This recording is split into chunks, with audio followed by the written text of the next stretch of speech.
اعوذ باللہ من الشیطان الرجیم، بسم اللہ الرحمن الرحیم۔ دجال کی آمد سے پہلے زمین اپنی پیداوار 1/3 کم کر دے گی، آسمان سے بارشوں کا سلسلہ کم ہو جائے گا، چنانچہ زمین کی گلا اگلنے کی صلاحیت کم ہو جائے گی۔ 1 سال گزرے گا اور زمین اپنی پیداوار مزید 1/3 کم کر دے گی، آسمان سے بارشوں مزید کم برسیں گی۔ تیسرے سال اس صورتحال سے دنیا میں شدید قحط آ جائے گا اور ہر طرف پانی اور اجناس کی طلب بڑھ جائے گی۔ یہ دجال کی آمد کا اعلان ہوگا۔ ایسے حالات میں دجال دنیا میں نمودار ہوگا۔ دجال ایک شخص کا نام نہیں، دنیا کے نظام پر ایک سوچ، ایک عذاب اور ایک بہت بڑی آزمائش کا نام ہے۔ اللہ تعالیٰ نے دنیا کی تکمیل کے بعد بنی نوع انسان کو بے مہار نہیں چھوڑا، بلکہ اپنی خاص رحمت اور انسانوں پہ کی اور اپنے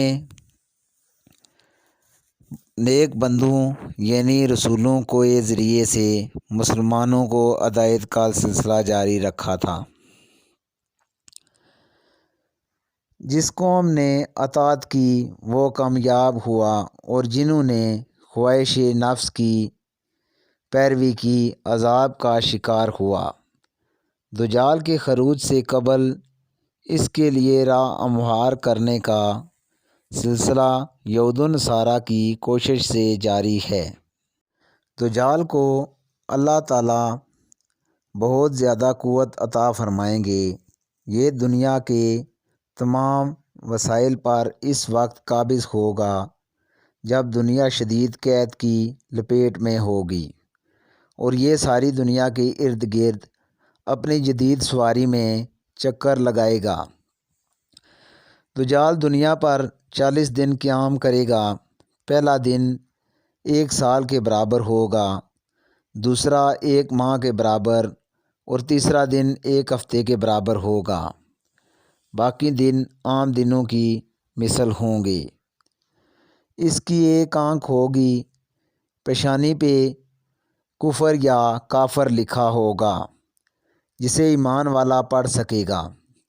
دجال کے ہاتھ میں اللہ ایسی قوت دیں گے کہ اس کے حکم پہ آسمان سے بارش اور زمین سے پیداوار حاصل ہوگی۔ زمین اپنے خزانے اگلے گی، اس کے پیچھے خزانے اور لوگ ایسے چلیں گے جیسے شہد کی مکھیاں ملکہ مکھی کے پیچھے چلتی ہیں۔ جیسے لوہا مقناطیس کی طرف کھینچا آتا ہے، اس کے حکم پر جانور صحت مند ہو جائیں گے، بیمار تندرست۔ یہ کہے گا کہ مجھے رب مانو، پھر اپنے 2 کارندے شیطانوں کو حکم دے گا کہ اس شخص جس سے یہ ہم کلام ہوگا کہ والدین کی شکل اختیار کرو۔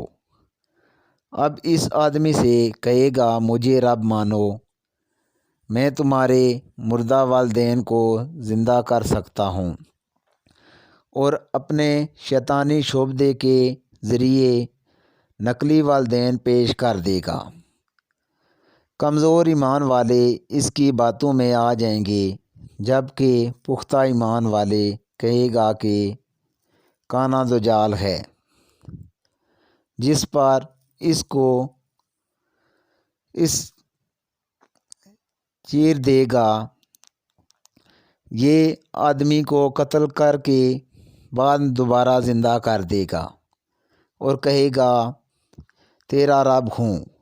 یہ سب دجال کے ذاتی کمال نہیں ہوں گے، بلکہ اللہ تعالیٰ اس کی رسی دراز کریں گے اور انسانوں کو آزمائش کے لیے اس کو قوت دی جائے گی کہ دیکھا جائے کہ کون حق کی پیروی کرتا ہے اور کون باطل کی۔ اس کے پاس بہت سے حربے ہوں گے، بہت شعبدے ہوں گے اور وسائل پر اس کا قبضہ ہوگا۔ یہ دنیا پہ قیامت سے پہلے ایک قیامت برپا کر دے گا۔ امام مہدی کا نزول ہوگا، وہ اپنے جانبازوں کو لے کر لڑنے کی تیاری کر رہے ہوں گے۔ حضرت عیسیٰ کا نزول ہوگا، حضرت عیسیٰ علیہ السلام دجال کے بابلات کے مقام پر قتل کریں گے۔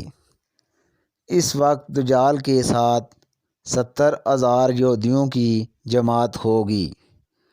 یہ یہودی لڑائی کے دوران غرقد نامی درخت میں پناہ لیں گے اور یہ درخت یہودیوں کو اپنے اندر چھپا لے گا۔ اللہ کی مدد سے فتح ہوگی۔ فتنہ دجال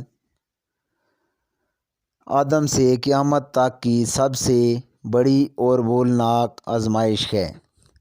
اس سے حضرت محمد صلی اللہ علیہ وآلہ وسلم نے پناہ مانگی اور امت کو محفوظ رہنے کے لیے سورہ کہف کی پہلی 10 آیات حفظ کرنے کی تلقین فرمائی۔